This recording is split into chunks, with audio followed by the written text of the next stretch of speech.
Over the last few weeks, I've seen all kinds of talk about wars and rumors of wars and military strikes from South America to the Middle East. And it's causing a lot of people stress and anxiety. Things that we believe to be true. And so then we watch the news and we're not actually seeing reality, but we're seeing it through the lens of our own bias. Welcome to the Mental Health Janitors, where we help you clean up the mess in your head.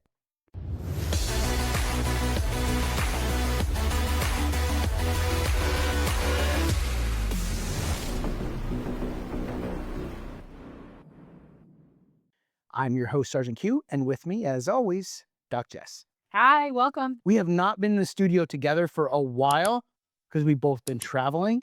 And so we got to get in here and knock the rust off, make sure we got these things dialed in. All right, so let's talk specifically. We could talk about a lot of different things that are happening. Military strikes kind of all over the globe. The US is really taking out a lot of these dictators that have been violating human rights and killing people and running drugs and doing all sorts of terrible things. So there's a lot we could talk about, but let's talk about something that we know a little bit more about, which would be the Middle East and Iran. Well, and it's interesting, right? The irony of it being International Women's Day. And a lot of this is centered around women's rights and things like that. And the interesting thing is, I've come so far in my post-traumatic growth journey. There's a lot of different areas that the growth shows up.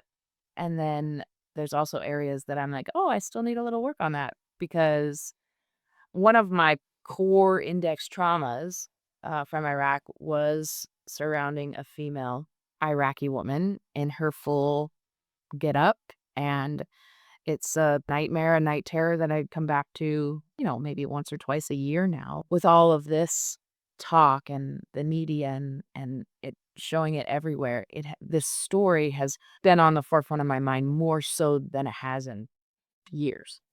So, me having to work through, like, my own negative biases or confirmation biases or whatever you wanna call it, and make sure that I'm seeing I have a sound mind, and I'm not getting emotionally driven into any of these debates or topics that are just going haywire everywhere. So, yeah, this is an interesting time for me. This is an interesting time for Christians. This is an interesting time for the Middle East and prophecies and so many things. So, I think what we want to talk about a little bit today is the cognitive dissonance. Yeah, in pre-show, we talked about that a little bit. Like, what is it? Because there's so many different kind of components to this. And so we took some time narrowing it down. And you're right, cognitive dissonance would be the term that we want to. So let's define the term. Then let's talk about what it looks like. And then what can we do to overcome it? And a lot of this has to do with emotional intelligence, being able to emotionally regulate, being able to take every thought captive and recognize, is this true or is this just a feeling that I'm having? One of the biggest questions I've had lately is this big buzzword of cognitive dissonance. Mhm. People, with pop psych out there, they like to use these words. And for me, it was even hard for a long time to really articulate it and put into words. So I love stories or metaphors to help explain things. And I would say this is such a perfect frame to explain what cognitive dissonance is. And so the frame I'm going to give you is the the group of individuals that are so for women's rights, like picketing and boycotting and all the things. Wearing the pink hats and marching in the street. Remember there a few Yeah, years they're ago? just fighting for women's rights. So, awesome. Women are wonderful and they should have rights. And the neuroscience proves there's no more debate about it. That what you believe is your truth. That's why we hear your truth a lot. It is true to you. And when you believe it, it's your truth and that's what you see and that's all you see. It's like a lens that you see life You through. literally cannot see anything outside of that, right? And so that's a part of cognitive dissonance. So if we can tie those two together, it's people that have believed in their heart and in their mind that President Trump is bad man, hates women, hates black people, hates and, now, full disclosure, I don't love everything he does. I'm not MAGA, I'm not and I do have the emotional intelligence to be able to see the things that, "You know what? This is really good for women." And, hey, Yeah. it would I have done it that way? I don't know. I am not the president of the United States. I don't have all the information. I do know that going into Iran and taking that leadership the way that he did has done more for women's rights than almost anything in history. Yeah, I don't disagree with you at all. I understand. I'm old enough to remember Iran the way it used to be.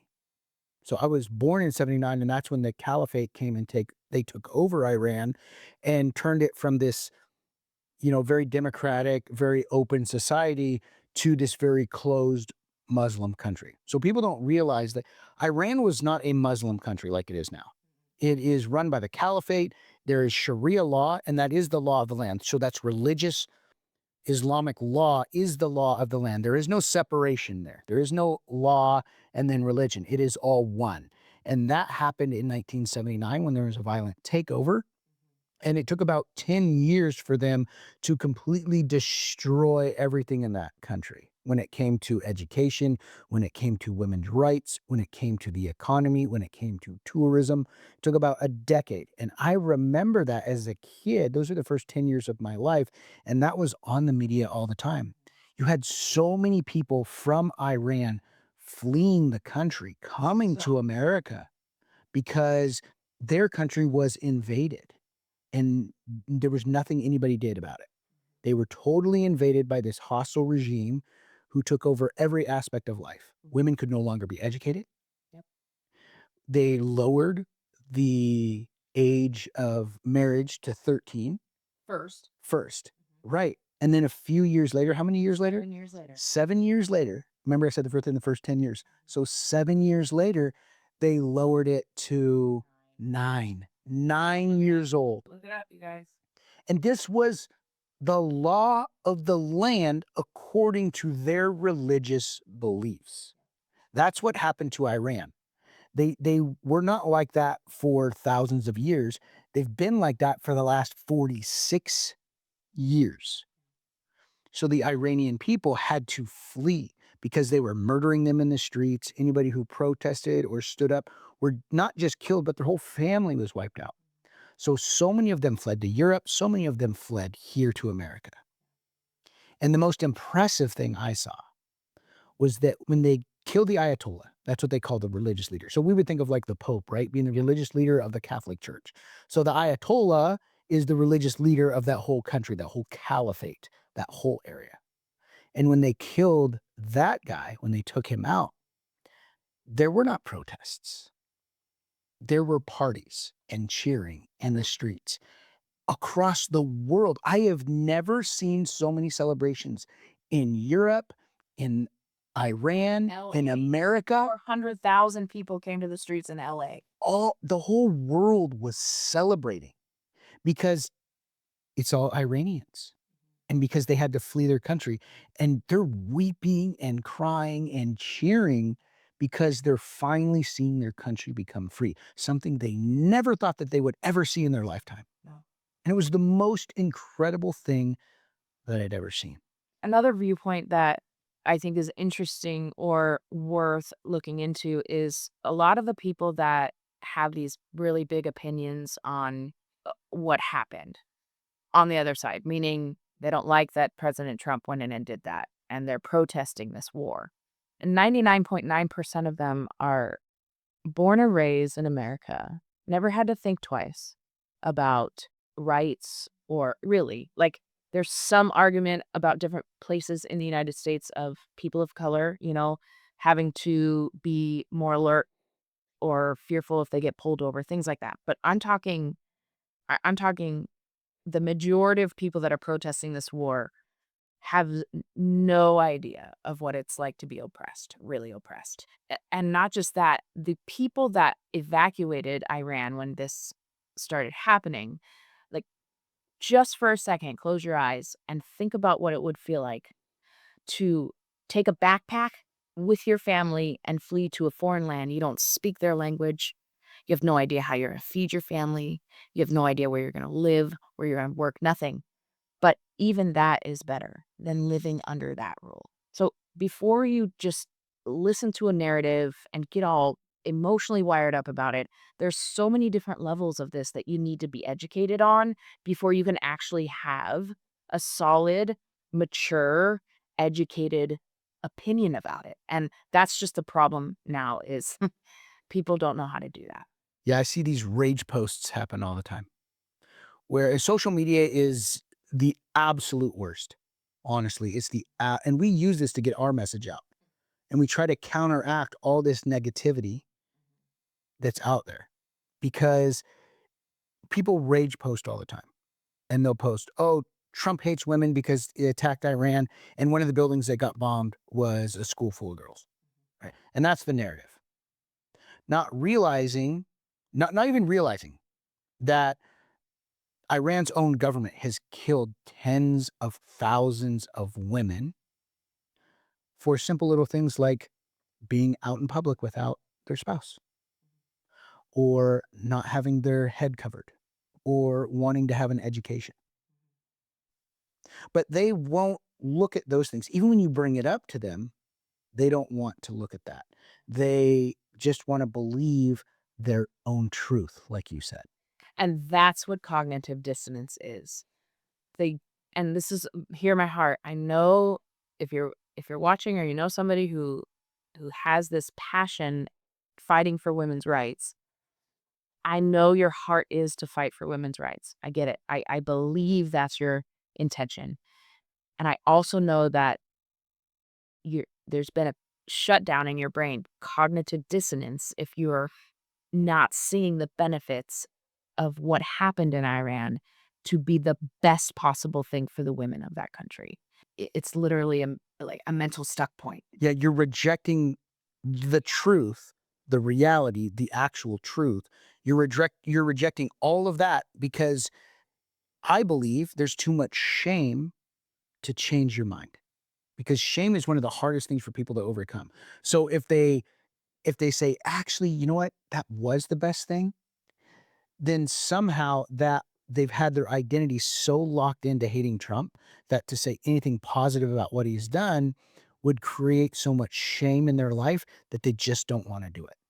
Now, I can't quantify that. It's just my own belief of what I'm seeing happen is that they will reject any of those things at any cost, the cost of their job, their cost of relationships, their cost of going to jail, because they want to keep that narrative going in their mind because there's too much shame in admitting, like, I may have been wrong on this one. Yeah, and really, I don't even need quantitative research. If I've been super passionate about something and outwardly spoken about it, Hmm. how hard it is, that shame that you have to like, I know I'm not I'm not shaming, like, I'm the first to say how hard it is to say, "Hey, my goodness, I jumped on that bandwagon too quickly. I was wrong." It's hard. It is a very hard thing to do. And I just had this happen. So, I'm a public speaker. I speak all over the country. And so I know a lot of other, not just public speakers, but those aspiring to become public speakers. And I just watched this lady crash out the other day. That's the new term, by the way. You remember how we talk about people behaving badly, or what did we call it last time? A few months ago, the buzzword We're was not saying it. ratchet. No. Yes. So that was the buzzword. I'm learning these social media, So I we TikTok. can't use that. I see everybody using it on social media.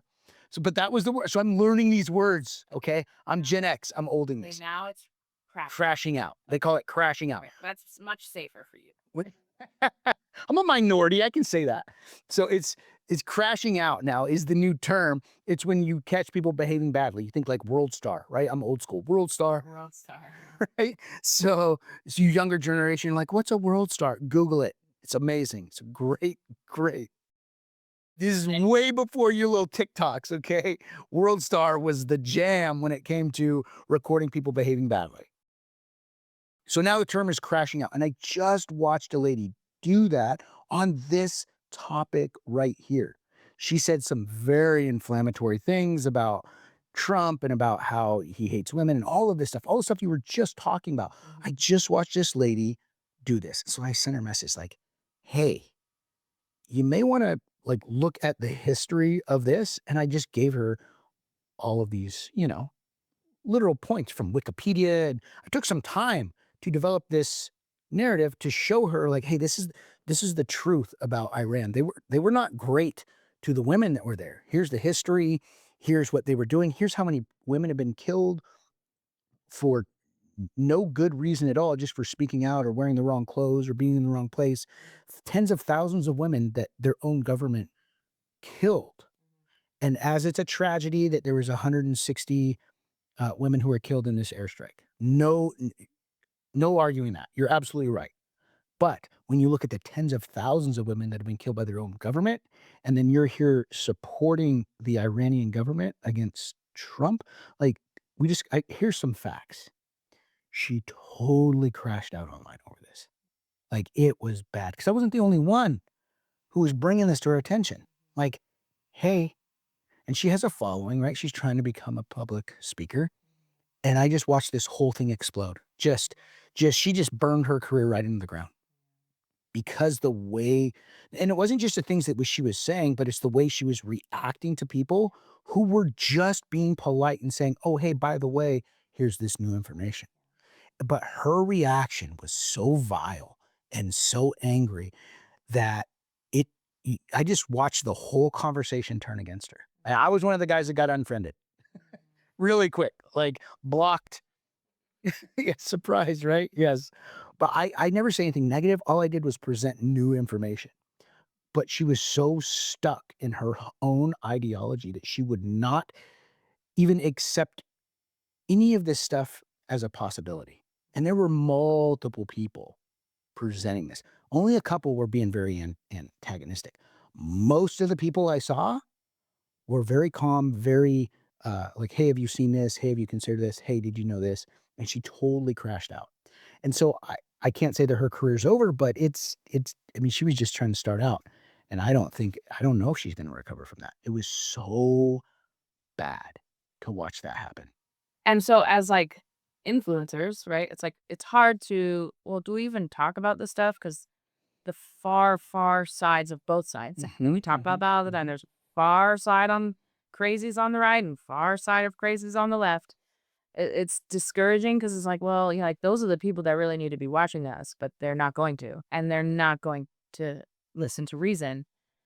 But I have to remember that there's a lot of people in the middle that either this is a nice warning to not go down that path or an encouragement to you, you're not alone. It's okay to take a pause and look at the whole picture before you come up with an opinion about something. Jess, we're all just one or two comments away from being the crazy person. We really are. Me how I know. We are, every one of us. So we have to really pay attention to that. And here's why. Because once somebody says something, we start getting emotionally charged. Our cognitive ability is reduced. Yes. And we're not now are on a subconscious level, and you can try to argue this point, but you'll be wrong. You'll absolutely be wrong. Study the brain. This is exactly how it works. The minute that your brain thinks that somebody is a threat to you, not even on a conscious level, okay, on a subconscious level, it says, this is a threat. You're going to fight, flight, or freeze. And that's it. What she did. You're exactly right, Jess. That's exactly what she did. She went into that lower emotional form of thinking. And all she did was lash out because her cognitive ability had been reduced. That's why we have to do one of two things. We either completely abstain from social media, and we have friends that have done this, who've said, you know what? I can't deal with that. I don't have the emotional maturity to handle that yet, and that's okay to say that. And we know people who've gotten off of social media because of that. So that's a guardrail, a boundary they put in their life. There's nothing wrong with doing that. Or number two, practice building emotional maturity before you get into those conversations. Stick to facts and not feelings. And even myself, I'm the fact guy. I'm the random fact guy. I can still get sucked into those things. Sure. So you have to be very, very, very careful when it comes to, there's times where bang out, I'll see somebody post something and I'll bang out this whole response and I'll be like, delete. Telling you, probably 1 out of 10 of my comments get posted because I have to be like, nope, Yeah, is this what I'm they acting out of my flesh. talking about tools? The most important tool I would say that you can have in your entire life is self-evaluation and self-awareness. Don't be so prideful that you can't look inside and say, "Okay, wait, yeah, this hit a nerve. So why did it hit a nerve? And is it something like because it's human nature to not like the things in other people that really we don't like in ourselves. And so having this humility and self-awareness to say, I didn't really like that. Is that something in me? And is that why I don't like it?" That's tool number one for everything. But a real tangible tool that I love to share with people is diffusing from your thoughts. So if you think of like electricity and wires and you fuse them together, they become one. We have to remember that neuroscience has proven that our thoughts are not our own. The 60 to 70,000 thoughts that we have a day are most of them are subconscious and most of them come intrusively, 87% of them come from our past experiences. And so we have the autonomy and the power to look at those thoughts as just that words. These are just words that are going through my mind. I don't have to buy into them right away. And so one really great way of doing that is one of these thoughts that seems to come up quite a bit or that is really bothering you is you put a little buffer, you defuse from this thought by saying, I notice I'm having a thought that. So it could be as easy as this. I notice I'm having a thought that Trump hates women. Okay, let's go down a rabbit hole and research facts about Trump and his Yeah. misogyny. And let's look at okay, yeah, he said this once. Yeah, that was kind of a jerk move. Like he shouldn't have said that. And does that equal he hates women or that he just has bad manners and poor tact sometimes? Yeah. I don't love the way he says things. I don't love the way he does things.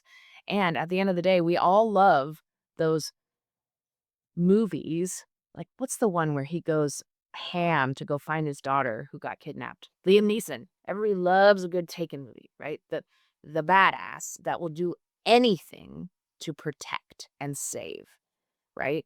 And some of the things that does is what they would call morally gray. He doesn't Mhm. care.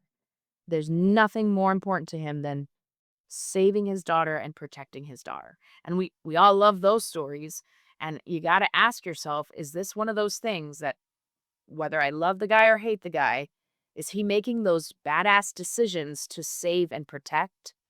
Mhm. Is he being that role in that book that Mhm. we love so much, but we can't see it because we hate him and because the media has told us all these bad things about him?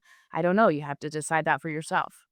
If you love these morally gray characters in these fiction books and these movies, you gotta ask yourself, is this a morally gray hero that's actually making some really hard calls, but in the end, it's gonna be for the best of human beings and humankind.